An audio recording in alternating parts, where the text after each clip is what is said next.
When you think about football talent, you're probably going to think about the South, the state of Texas, or maybe out on the West Coast in California. The NFL has so many players and most of them come from the USA, but occasionally there are a couple guys who come from other countries, and in today's video I want to spotlight the country up north, Canada. Today we're going to talk about 10 players who come from that country, how they got to this point in their careers, and where they are now. Now let's get started. So the first guy we're going to talk about is none other than Josh Palmer. If you're an SEC or Tennessee fan, you know a lot about Josh, but did you know that he actually came from Canada? Born and raised in Ontario, Josh loved football from a young age and actually became a really good player in the country of Canada. By the time he was a junior in high school, he would make a move to help his football career, and he transferred to St. Thomas Aquinas High School in Fort Lauderdale, Florida. From there, he became one of the better wide receivers in the state and caught 32 passes for 506 yards and 8 scores as a senior. He originally committed to play football for the Syracuse Orange, but then flipped to Tennessee. As a freshman with the Tennessee Volunteers, he caught 9 passes for 98 yards, and then he became a starter as a sophomore. He had somewhat of a breakout season, as he caught 23 passes for 484 yards and 2 touchdowns. As a junior, he was expected to break out, but things didn't go exactly according to plan. He caught 34 passes for 457 yards and 1 touchdown, and it was definitely sort of disappointing. He'd have an opportunity to come back as a senior in 2020, but because of all the stuff that happened, he wouldn't really get a chance to show his full potential, as he finished the year with 33 catches for 475 yards and 4 touchdowns. Despite not having ultra great stats in college, he was seen as an NFL player and someone who was a sleeper on most big boards. Because of that, he was taken in the 3rd round by the Los Angeles Chargers with the 77th overall pick, and he should get some targets from quarterback Justin Herbert. At number 9, we have Neville Gallimore. Born and raised in Ontario, Gallimore was an athlete from a young age.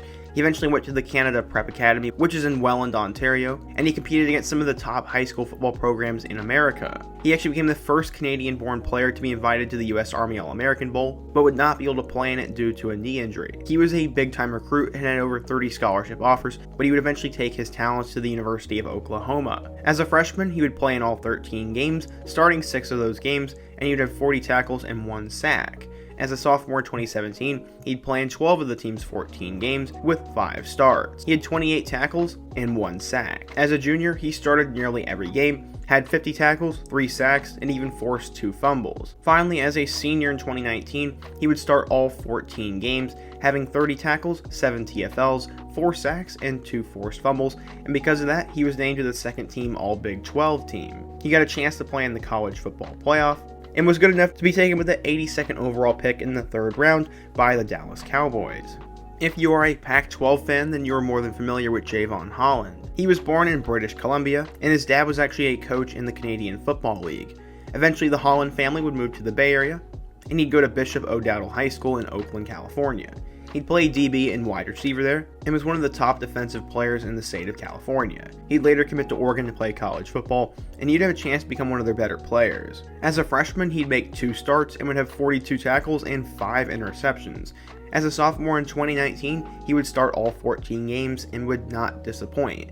He led the team with 4 interceptions and had 66 tackles and a pick 6. Because of that, he was a big-time prospect for the 2021 NFL Draft, and he decided to opt out of the 2020 college football season. Holland was selected in the 2nd round with the 36th overall pick by the Miami Dolphins, and was the first safety taken in this year's draft, and he has a very bright future in the league. Benjamin St-Juste grew up in Quebec, and he actually grew up only speaking French. He first began to learn the English language at the age of 17, and he was a guy who played hockey as a kid, but he would end up following in his father's footsteps and play football.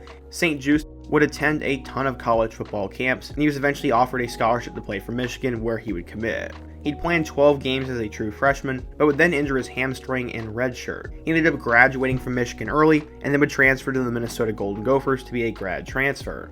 He played in 18 games and had 59 tackles in 2 years for the Golden Gophers squad, and he declared for the 2021 NFL Draft. He was invited to the Reese Senior Bowl, and scouts saw enough in him for him to be drafted with the 74th overall pick by the Washington football team in this year's draft. Up next, we have more of an NFL veteran, and his name is Brent Urban. He was a 2-star recruit coming out of the Toronto area, and he would eventually take his talents to the Virginia Cavaliers.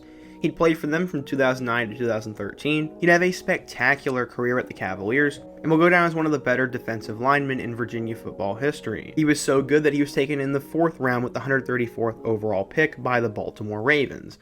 Unfortunately, he would tear his ACL in training camp, and then he'd hurt his biceps going into the 2015 season as well. In 2016, Urban would play in all 16 games and would have 10 tackles.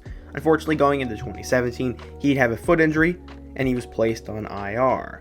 Since then, he has bounced around from the Titans to the Bears and now the Dallas Cowboys, where he is currently a player on the roster. We are now halfway through today's video, so if you are enjoying it, please be sure to hit that like button, subscribe if you have not already, and pause the video and take a quick moment to give me a suggestion for my next video down in the comment section. Now let's get back to it. Next up, we're going to talk about Chuba Hubbard. He grew up in Alberta and took a liking to college football. He's one of the top running backs to ever come out of the country, as he rushed for over 7,000 yards and 82 touchdowns while he was in high school. He got a ton of interest from the US's top programs, but he would decide to take his talents to Oklahoma State, and he was a 4-star recruit. He would redshirt his first year in Stillwater, but then he would play in 13 games and have 740 yards with 7 touchdowns. In 2019, he would have his breakout season as he'd rush for over 2,000 yards and 21 touchdowns. Because of that, he was named a unanimous All-American, a first-team All-Big 12 selection, and the Big 12 Offensive Player of the Year. He also received the John Cornish Trophy as the top Canadian in Division I football. Going into his senior year, he could have left for the NFL draft, but he would decide to come back and try to improve his stock even more. He was seen as a trendy late first-round pick, but unfortunately things did not go his way. He had a little bit of a down year and would end up falling in the NFL draft. He was taken in the 4th round with the 126th overall pick by the Panthers, where he will likely be the backup to Christian McCaffrey. Hubbard is one of the best Big 12 running backs in recent memory, and I really do hope he sees success in the NFL. Up next, we have one of my favorite players in all of football, the Mapletron himself, Chase Claypool. He grew up in British Columbia, and he played both basketball and football. He set numerous receiving records in the country of Canada and had offers from a ton of schools in the US. He eventually decided to commit to Notre Dame, and he was a very hard-working, driven kid. He played in 12 games as a true freshman, but most of it was on special teams. As a sophomore, he would start 8 of the team's 12 games, having 29 catches for 402 yards and 2 touchdowns.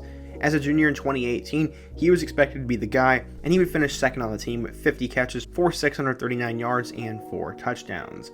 In 2019, he would break out and become the Fighting Irish's #1 option, as he'd catch 66 passes for 1,037 yards and 13 touchdowns. In his career, he played in over 50 games, had 166 catches, and over 2,000 yards with 19 touchdowns. Because of that, he was seen as a surefire NFL draft pick, and he was taken in the 2nd round with the 49th overall pick by the Pittsburgh Steelers. Mapletron would go on to have a huge rookie year and broke some franchise records for Pittsburgh. He finished his Steelers rookie year with 68 catches for 873 yards and 9 touchdowns, and he's one of the most promising young players in the league. He also has his own YouTube channel, his own clothing brand, and is just a really good dude, and he is one of my favorite players in the game. Up next, we have Christian Covington. He grew up in Vancouver and would actually attend Vancouver College.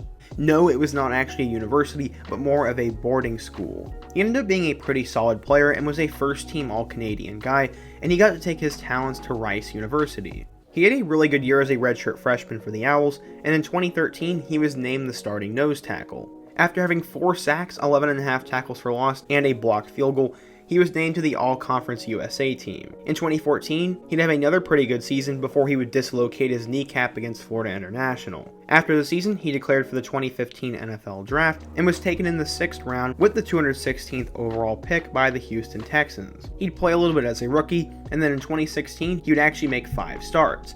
In 2017, he'd make 2 starts as well, and in 2018, he would also make 2 starts. Since then, he had been signed by the Dallas Cowboys, the Denver Broncos, the Cincinnati Bengals, and he is now with the Los Angeles Chargers. Second to last, we have Tevaughn Campbell, who hasn't really done a whole lot, but at least is active in the NFL.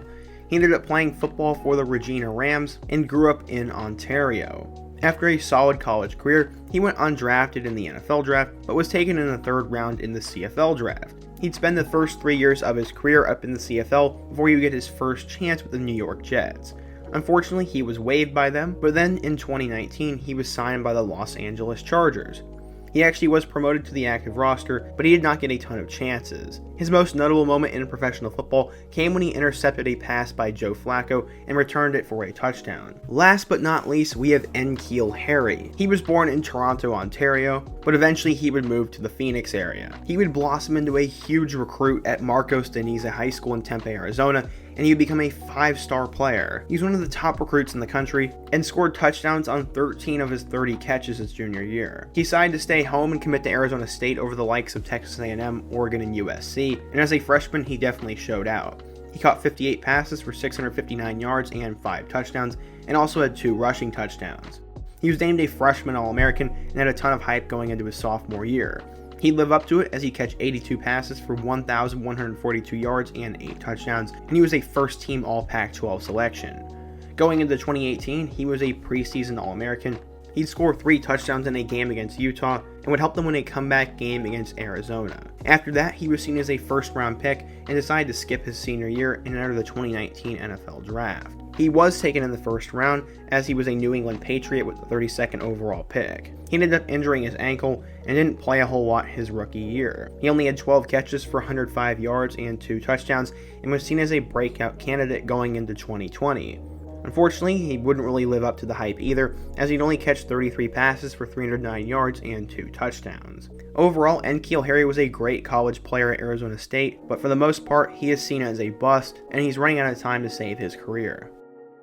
So yeah, that is today's video, as we talk about 10 current NFL players who are from the country of Canada. Let me know what you think, who is the best, and what topic I should do next down in the comment section. Give the video a like, and be sure to subscribe if you're new here, and check out all my other videos on the end screen, including my video about the 2021 rookie running back class. I hope to see you guys again soon, but until next time, peace.